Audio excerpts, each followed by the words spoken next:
Alright, this is Tom, NerdRemix.com, and via Skype with satellites and stuff like that or something, I have the lovely and talented Angelina Leigh. Angelina, how are you?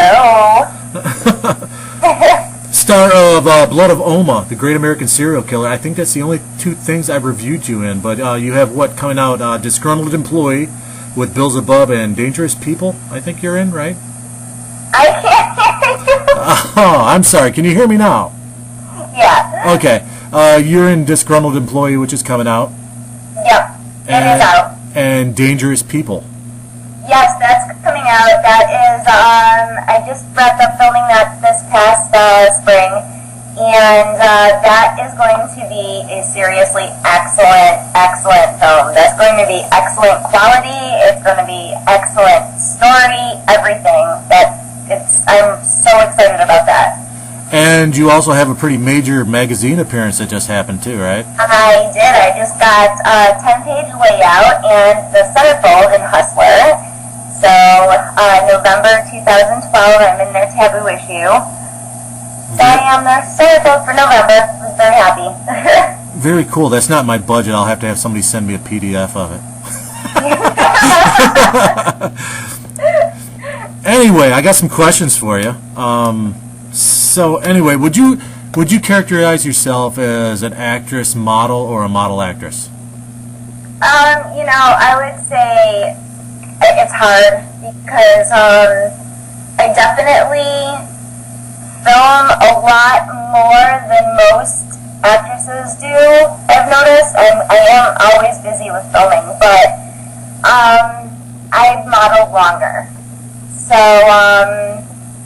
I think that if this was 5 years ago, it would definitely be a model actress. But at this point in time, I would say that it's slowly turned around, and I'm doing more film work actually now than I am with the modeling.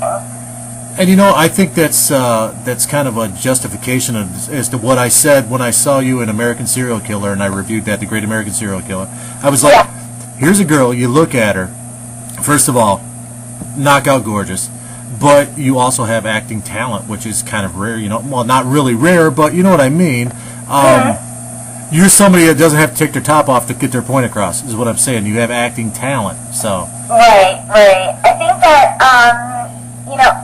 I've always loved being a model, but as you get older into this type of an industry, I was lucky. I'm surprised first off that I work more now at my age as a model than I ever have before. I have more publications, more print work, more museum work. This past year, actually the past 2 years, probably 4 times, 5 times as more as any time in my life. So usually, the modeling career will kind of seep down and slowly fade out as you age. Mine, however, kind of went up and up and up, and it just never stopped. So then I had to kind of make a really big decision on what I want to spend most of my time with, and I did choose the acting because even though I do enjoy modeling, I've had training in acting, and I've been in commercials since I was a little girl, and I've always loved the stage. I've always loved being interactive with my audience. I love things like comedy because comedy interacts with the people around you, and as a model you can't really do that. You're interacting with a camera, and that's not going to interact back with you. So I do love it, but at some point it just wasn't fulfilling, I think.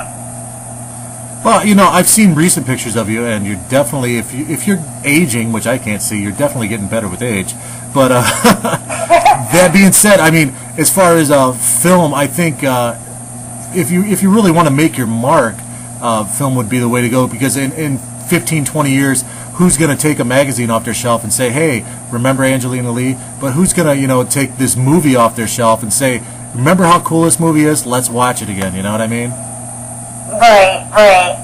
So, I mean, I think that a lot of what the movies are lacking today, I mean, they're definitely not lacking gorgeous girls, but they lack a lot of gorgeous talent.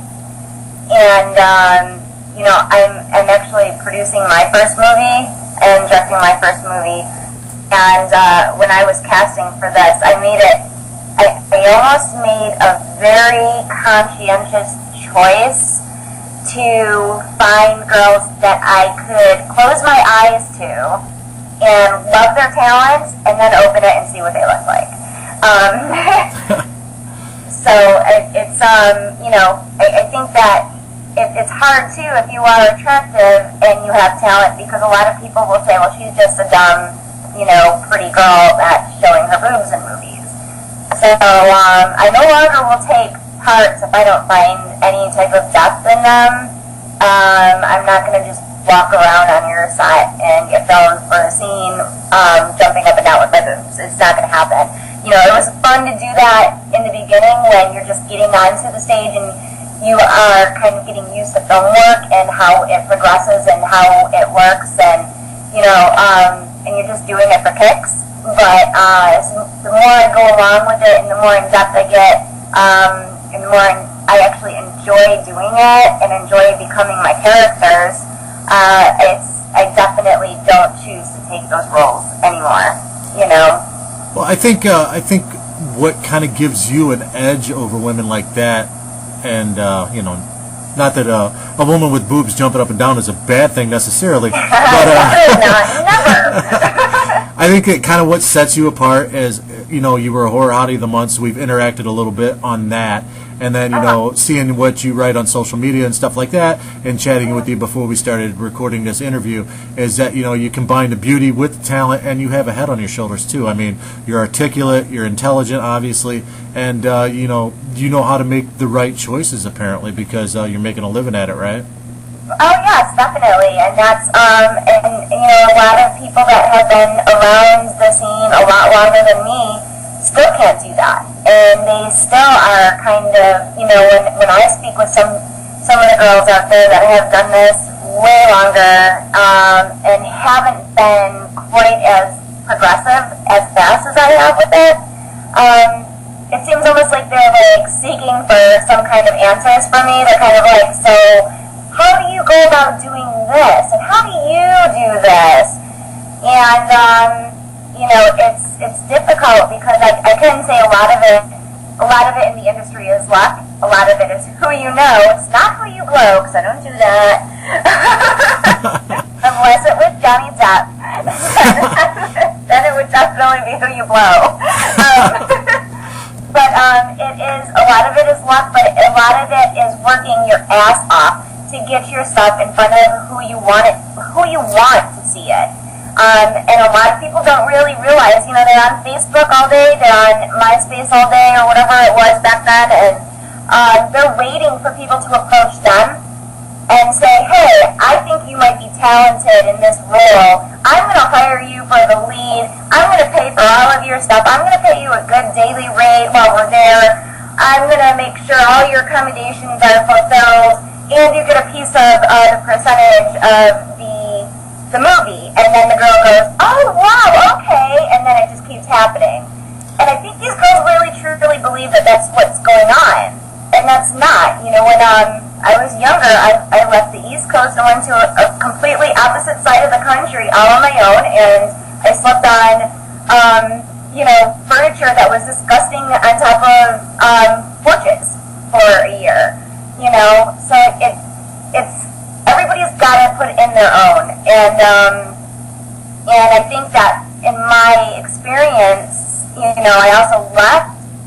You know, I was in Hollywood and in those nice areas for quite a long time, and I left because of the head on my shoulder. I didn't really want to be sucked up into a lot of the issues over there. I don't like things. I didn't like who I would become if I stayed there, per se. So, you know, I did move back to the East Coast where I became, you know, allowed myself to be a little bit more grounded as a person, and I think that helped me in my experiences also, because all of the stuff that I went through while I was out in the world alone, I think that I am able to portray so much more than just a pretty girl, because, you know, your pretty girl is your basic, oh, she, you know, when people see that, oh, she lived at the mansion, she was doted on, she did this, you know, she was just lucky. That's not how that happens. That's not how that happens at all. So I think that a lot of girls that just think that things are going to come to them in this industry are going to be waiting for a very, very long time for things to come to them. So in other words, you're making your own luck, and you know, I think you do, and like they said, they're always like, how do you get so lucky? How do you get so lucky with this? And how are these? You know, somebody asked me how many auditions I had to do for my roles in the past 2 years, and I said 1. And they said, how did that work? And I said, because I send people out my clips of my work. I don't wait for them to call an audition. You know, I don't wait for them to sit around until they already have somebody in their head for a character. If I see that they want a character, I'm that character for them, and I will give them my clips and speak with them and be that character for them. And before anybody else can even get in their mind, I pretty much has nailed down that very, very first thought. When they say, I want to see what this character is going to be, think of me. absolutely. So, yeah, and a lot of girls just don't want to do the work. So Well, I really think that, you know, the newer age of what's coming into the film industry, I don't know, it seems like to be Facebook bookings. nice. But I think I like, you know, definitely you got the right attitude and letting the work speak for itself. And I mean, like I was going to ask you this. I had it on my list of questions here, but do you find out, you know, being an attractive woman, people don't take you seriously?